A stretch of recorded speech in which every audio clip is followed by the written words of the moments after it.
नमस्कार, आगो समाचारमा यहाँलाई स्वागत छ। मनोज पाण्डे कम्तीमा 3 वर्ष जेल जाने काठमाडौँ जिल्ला अदालतले गर्यो मानव बेचबिखनमा समेत दोषी ठहर। सबैलाई आफ्नै सिडिओ, एसपी र डिएसपी चाहिएको छ। गृहमन्त्री रवि लामिछाने देउवालाई विपक्षी दलको नेता भनेपछि संसदका कर्मचारीमाथि खनिए प्रेम सुवाल। चित्रबहादुर केसीको प्रश्न, फौजदारी मुद्दा लागेको मान्छेलाई पार्टीहरूले क्याखी च्याप्नु कारण के हो? राष्ट्रपतिबारे रणनीति बनाउन काङ्ग्रेसमा आन्तरिक छलफल तीव्र। यी 3 आधारमा क्रिकेटर सन्दीप लामिछाने विरुद्ध सर्वोच्च अदालत जाँदैछ सरकार। रामचन्द्र पौडेललाई योगेशको प्रश्न, राष्ट्रिय सहमतिको गीत अचानक किन गाउनुभयो? बाजुराको भूकम्पमा परेर 1 जनाको मृत्यु। स्पष्ट फिक्सिङका लागि मेहबुबको फोन, 6 खेलको 36 लाख आउँछ। मन्त्रीहरूले संहिता विरुद्ध बोल्न पाइँदैन, बोले स्पष्टीकरण सोध्छु, प्रधानमन्त्री प्रचण्ड। फरार सांसदको विषयमा रवि लामिछानेको जवाफ, केही दिनमै निर्णयमा पुग्छौँ। नेपालको पानी जनताको लगानी कार्यक्रम लागू हुन्छ, उपप्रधानमन्त्री राजेन्द्र लिङ्गदेन। मुसाले टोक्दा कुकुरले टोक्दा टेकको अस्पताल आउने बाध्यता अन्त्य गर्छु, स्वास्थ्य राज्य मन्त्री डाक्टर तोसीमा कार्की। ठूला दलका नेताहरू संसदमा राजा जस्तै आउने जाने गरे, सिके राउत। मानव बेचबिखन र बाल यौन दुरुपयोगको मुद्दा खेपिरहेका कन्सल्टेन्सी व्यवसायी मनोज कुमार पाण्डे कम्तीमा 3 वर्ष जेल जाने भएका छन्। काठमाडौँ जिल्ला अदालतले मानव बेचबिखनको मुद्दामा समेत पाण्डेलाई दोषी ठहर गरेपछि उनी कम्तीमा 3 वर्ष जेल जाने भएका हुन्। 2070 सालमा एक किशोरीलाई बाल यौन दुरुपयोग तथा विभिन्न स्थानमा लगी शारीरिक शोषण गरेको अभियोग सरकारले पाण्डे विरुद्ध मानव बेचबिखन तथा बाल यौन दुरुपयोग तथा मुद्दामा दायर गरेको थियो। गत जेठ महिनादेखि थुनामा रहेका पाण्डेलाई काठमाडौँ जिल्ला अदालतले दोषी ठहर गरेको हो। काठमाडौँ जिल्ला अदालतका सूचना अधिकारी दीपक दाहालका अनुसार मङ्गलबार न्यायाधीश दीपक ढकालको इजलासले पाण्डेलाई दुवै कसुरमा दोषी ठहर गरेका हुन्। इजलासले पाण्डे विरुद्धको बाल यौन दुरुपयोगमा 6 महिनाको कैद, 5,000 रुपियाँ जरिवाना र पीडितलाई 50,000 रुपियाँ क्षतिपूर्ति भराउने फैसला सुनाएको छ। त्यसैगरी मानव बेचबिखनको मुद्दामा समेत पाण्डे दोषी ठहर भएका छन्। दोषी ठहर भएपछि सजाय निर्धारणका लागि भने माघ 23 गते पेशी तोकिएको छ। दोषी ठहर भएपछि सजाय निर्धारणका लागि भने माघ 23 गते पेशी तोकिएको छ। उपप्रधान तथा गृहमन्त्री रवि लामिछाने राज्यका संयन्त्रहरू ट्र्याकभन्दा बाहिर रहेकोले आफूलाई जनतामुखी काम गर्न कठिनाइ भइरहेको बताएका छन्। ठूला दलले थिलो बनाएको राज्य संयन्त्रका कारण आफूलाई नतिजामुखी काम गर्न समस्या भएको भन्दै उपप्रधानमन्त्री लामिछानेले सबैलाई आफ्नो सिडिओ, एसपी र डिएसपी चाहिने प्रवृत्तिको अन्त्य हुन जरुरी रहेको बताए। आज सिडिओ आफ्नै चाहिएको छ, डिएसपी आफ्नै चाहिएको छ, एसपी आफ्नै चाहिएको छ, सबै आफ्नै चाहिएको छ। गृहमन्त्री लामिछानेले प्रश्न गर्दै यसै गरी तपाईहरुलाई राज्यको आफ्नो निकायमा मानिसहरू चाहिएको हो भने प्रणाली सुधारमा तपाईको योगदान के?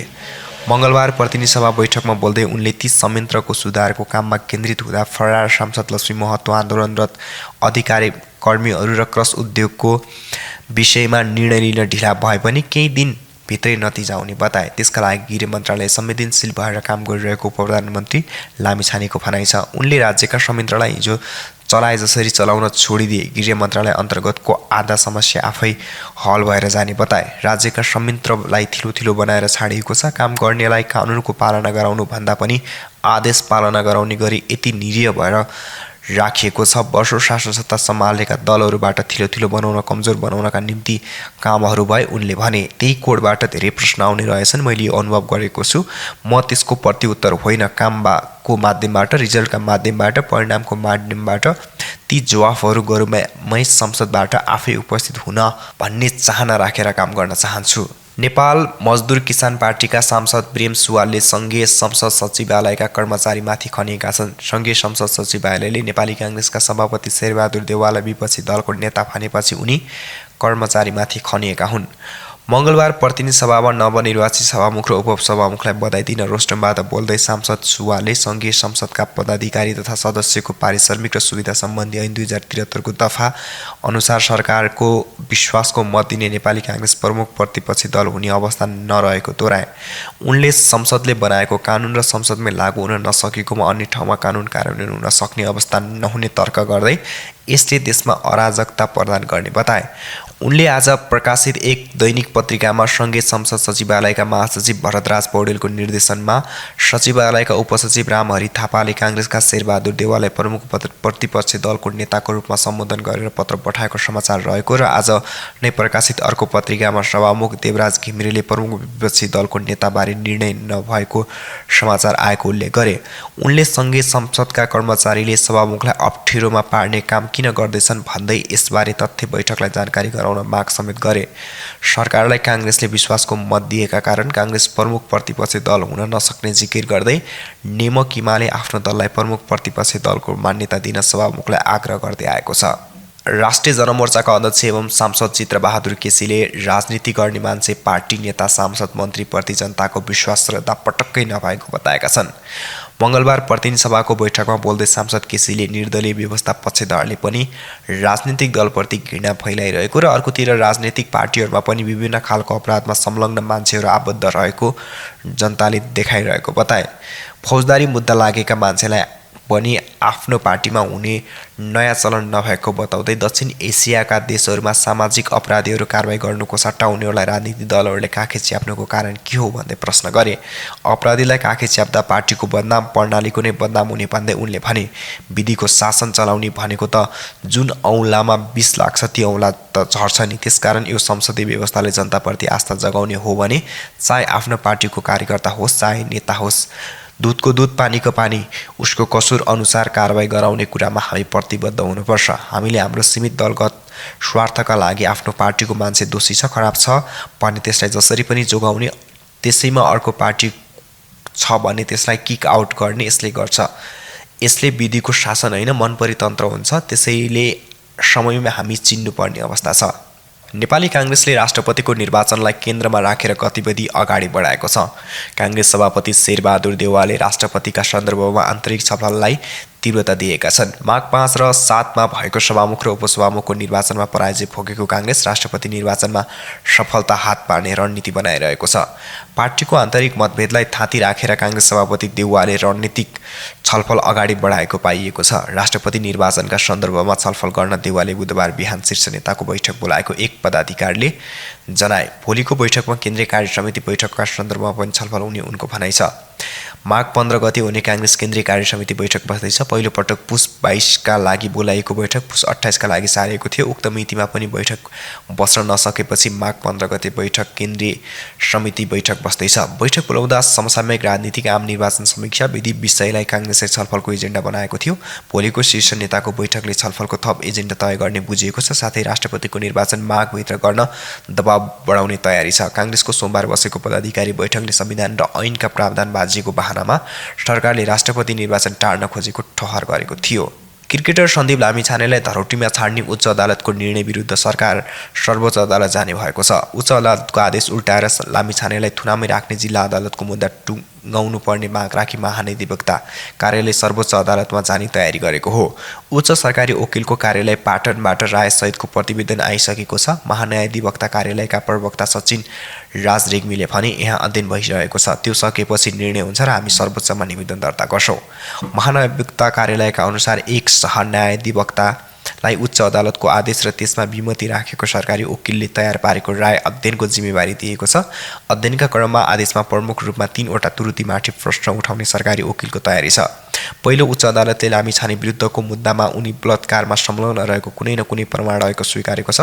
पीडितको बकपत्र र होटेलको लगबुकको अभिलेख जस्ता प्रमाणले लामिछाने संलग्न थिएनन् भन्ने दाबीको खण्डन हुने भनी अदालतले स्वीकारेको छ। अर्कोतर्फ लामिछाने जोडीको बलात्कार मुद्दामा 10 वर्षभन्दा बढी सजाय हुन्छ। 3 वर्षभन्दा बढी कैद सजाय हुने मुद्दामा आरोपित प्रारम्भिक रूपमा संलग्न देखिए थुनामा राखेर मुद्दाको पूर्वक्षी गर्नुपर्ने कानुनी व्यवस्था छ। सहन्यायाधिवक्ता रेग्मीले भने, एकातिर बलात्कारको आरोप छ, अर्कोतिर प्रारम्भिक प्रमाणको आरोपित संलग्न देखेको छ। त्यो आधारले पनि थुनामा राख्नुपर्ने दाबीलाई पर्याप्त बल पुग्छ। कानुनले नै धरौटीमा छाड्ने परिकल्पना समेत नगरेको अवस्थामा असान्दर्भिक नजिरको प्रयोग राष्ट्रिय र अन्तर्राष्ट्रिय परिवेशको व्याख्या र मनोगत रूपमा कानुनी सिद्धान्तको विवेचना गरेका आधारमा न्यायाधीशले आफू खुसी निर्णय गर्न नसक्ने भन्दै महाधिवक्ता कार्यालयले उच्च अदालतको आदेश बदल गर्नुपर्ने माग राख्ने तयारी गरेको छ। प्रवक्ता रेग्मीले भने, बढीमा 3-4 दिनमा निर्णय गरेर हामीले सर्वोच्च अदालतमा निवेदन दर्ता गर्छौँ।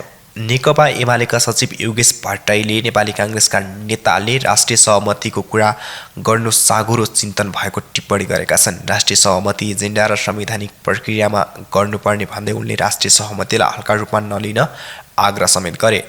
मङ्गलबार संसद बैठकपछि सञ्चारकर्मीसँग कुरा गर्दै भट्टराईले भने, मेरो सोधाइ के छ भने रामचन्द्र दाइलाई पुस 10 गते अगाडि त यो गीत गाउनु भएन, यो गीत अचानक किन आयो? राष्ट्रपतिमा राष्ट्रिय सहमति हुनुहुन्न भन्ने आफ्नो भनाइ नभएको उनले बताए। तर राष्ट्रिय सहमति भनेको पदको बाँडफाँड नभएको भन्दै उनले भने, राष्ट्रिय सहमति भनेको एजेन्डामा सहमति हो, संवैधानिक प्रक्रियामा सहमति हो, पदे बाँडफाँडमा राष्ट्रिय सहमति एकदमै साँघुरो चिन्तन हो। उनले राष्ट्रपतिको निर्वाचन तोकिएको समयभित्रै हुनुपर्ने जोड दिए। केही समस्या भएमा निर्वाचन आयोगले समाधान गर्नुपर्ने भन्दै उनले भने, केही समस्या छ भने निर्वाचन आयोगले फोकाओस् र छिटोभन्दा छिटो तोकिएको समयभित्र राष्ट्रपतिको निर्वाचन होस्। एमालेसँग यसमा विवाद गर्नुपर्ने कुनै विषय छैन। बाजुरामा मङ्गलबार दिउँसो गएको भूकम्पमा परेर एक महिलाको मृत्यु भएको छ। जिल्लाको गौमूल गाउँपालिका 2 जुरेलीको स्थानीय जङ्गलमा घाँस काट्ने बेलामा गएको भूकम्पसँगै माथिबाट खसेको ढुङ्गाले लागेर महिलाको मृत्यु भएको प्रहरीले जनाएको छ। जिल्ला प्रहरी कार्यालयका प्रमुख नायक उपरीक्षक डिएसपी सूर्य थापाले भूकम्पका कारण खसेको ढुङ्गा लागेर जमुना रोकाएको मृत्यु भएको स्थानीयले जानकारी गराएको बताए। डिएसपी थापाका अनुसार प्रहरी निरीक्षकको टोली उद्धारका लागि घटनास्थल परिचालन गरिएको छ। मङ्गलबार दिउँसो 2:43 बाजुराको हिमाली गाउँपालिका र हुम्लाको ताककोट गाउँपालिकाको सीमा क्षेत्रमा पर्ने महिला केन्द्रबिन्दु बनाएर 5.9 म्याग्निच्युड भूकम्प गएको थियो। भूकम्पले बढीमालिका नगरपालिका र हिमाली गाउँपालिका गरेर अहिलेसम्म 6वटा घर भत्काएको प्रारम्भिक विवरण प्राप्त भएको छ भने विस्तृत विवरण सङ्कलनको काम जारी छ। कीर्तिमानी क्रिकेटर मेहबुब आलमले नेपाली टी20 लिगमा 2 जना खेलाडी मार्फत स्पष्ट फिक्सिङको प्रयास गरेको पाइएको छ। नेपाल प्रहरी केन्द्रीय अनुसन्धान ब्युरो CIB का अनुसार प्रतियोगितामा सहभागी 1 बलर र 1 ब्याटरलाई मेहबुबले प्रति खेल 6 देखि 8 लाख रुपियाँसम्म दिने प्रस्ताव गरेको पाइएको थियो। प्रहरीले मेहबुब र खेलाडी बीचको अडियो कुराकानी नै फेला पारेको छ। 6 खेलको भयो भने 36 लाख हुन्छ, त्यो भनेको राम्रै पैसा हो, अडियोमा मेहबुबले नाम नखुलेका खेलाडीसँग भनेका छन्। मेहबुबले प्रस्ताव गरेको 2 खेलाडी को थिए भनेर प्रहरीले सार्वजनिक गरेको छैन। नेपाल टी20 लिगको फ्रेन्चाइज टिम जनकपुर रोयल्सबाट खेलेका आदिलले पुस 12 गते काठमाडौँ नाइट्स र 14 गते फार वेस्ट युनाइटेड विरुद्ध खेलमा मेहबुबको प्रस्ताव कार्यान्वयन गरेका थिए। स्पष्ट फिक्सिङमा प्रत्यक्ष संलग्नताको तथ्य भेटिएपछि प्रहरीले मेहबुबलाई सोमबार विराटनगरबाट पक्राउ गरेको थियो। प्रधानमन्त्री पुष्पकमल दाहाल प्रचण्डले मन्त्री परिषदका सदस्यले संहिता विरोधी अभिव्यक्ति दिएमा स्पष्टीकरण सोध्ने बताएका छन्। मङ्गलबार राष्ट्रिय सभाको बैठकमा बोल्दै उनले मन्त्री परिषदका सदस्यले संहिता र गणतन्त्र विरोधी अभिव्यक्ति दिन नपाउने बताएका हुन्। राष्ट्रिय सभामा मन्त्रीहरूले नै संहिता विरोधी अभिव्यक्ति दिएको भन्दै प्रश्न उठेपछि जवाफ नैतिक र कानुनी रूपले मन्त्रीले संहिता विरोधी अभिव्यक्ति दिन नहुने बताएका हुन्। मेरो गम्भीर ध्यानाकर्षण भएको छ, यो स्पष्टीकरण विषय हुन्छ उनले भने। मन्त्रीमण्डलभन्दा बाहिर गएर आफ्नो कुरा राख्ने अधिकार सबै राजनीतिक दल र माननीय सदस्यलाई हुन्छ, तर मन्त्रीमण्डलभित्र बसेर संहिता विरुद्ध, लोकतान्त्रिक गणतन्त्रका विरुद्ध बोल्ने वा प्रचार गर्ने अधिकार नैतिक रूपले पनि कानुनी रूपले पनि हुन सक्दैन। संहिताका विषयमा सैद्धान्तिक विमति आम रूपमा नदेखिए पनि कार्यान्वयनमा भने ढिलाइका कारण जनतामा आशंका पैदा भएको प्रधानमन्त्री प्रचण्डले बताए। उपप्रधानमन्त्री रवि लामिछानेले क्रसर, फरार सांसद, आन्दोलनरत अधिकारीका विषयमा 1-2 दिनभित्रै सम्बोधन गर्ने बताएका छन्। मङ्गलबार प्रतिनिधि सभाको बैठकमा बोल्दै उनले यी 3वटै विषयमा गृह मन्त्रालय संवेदनशील भएर काम गरिरहेको बताएका छन्। उनले नतिजा आउन भने समय लाग्ने बताए। क्रसरका विषयमा होस् या फरार सांसदका विषयमा होस् वा आन्दोलनरत कर्मीका विषयमा गृह मन्त्रालय अन्ततः संवेदनशील भएर काम गरिरहेको छ। नतिजा आउन समय लाग्ने भएको छ भने राज्यको संयन्त्रलाई चलाएको छ, गिजुलिएको छ, तिनलाई ट्र्याकमा ल्याउन नसक्दा ढिलो भएको हो। त्यसलाई ठाउँमा ठिक गरेर केही दिनभित्र निर्णय पुग्छौँ। हत्या अभियोगमा फरार रहेका लक्ष्मी महतो कोइरो प्रतिनिधि सभा सदस्य निर्वाचित छन्। उनी संसद बैठकमा सहभागी भइरहेका छन्। फरार सांसद संसदमै आउँदा पनि गृहमन्त्रीलाई पक्राउ गर्न नसकेको भन्दै आलोचना भइरहेको छ। उपप्रधानमन्त्री एवं ऊर्जा, जलस्रोत एवं सिंचाई मन्त्री राजेन्द्र लिङ्गदेनले जलविद्युत विकासमा सर्वसाधारणको लगानी प्रवृद्ध गर्न आफू प्रयासरत रहेको बताएका छन्। दुधकोशी माथिल्लो अरुण बुढो गण्डकी आयोजना स्वदेशी लगानीमै निर्माणका लागि सरकारले योजना अघि बढाएको मन्त्री लिङ्गदेनको भनाइ छ। नेपालको विद्युत निर्यातका लागि भारत, बङ्गलादेशसहित त्रिदेशीय सम्झौताको तयारी भइरहेको र छिट्टै परिणाम आउने मन्त्री लिङ्गदेनले उल्लेख गरे। सरकारले विद्युत खपत बढाउने नीति समेत अख्तियार गरेको उनले जानकारी दिए।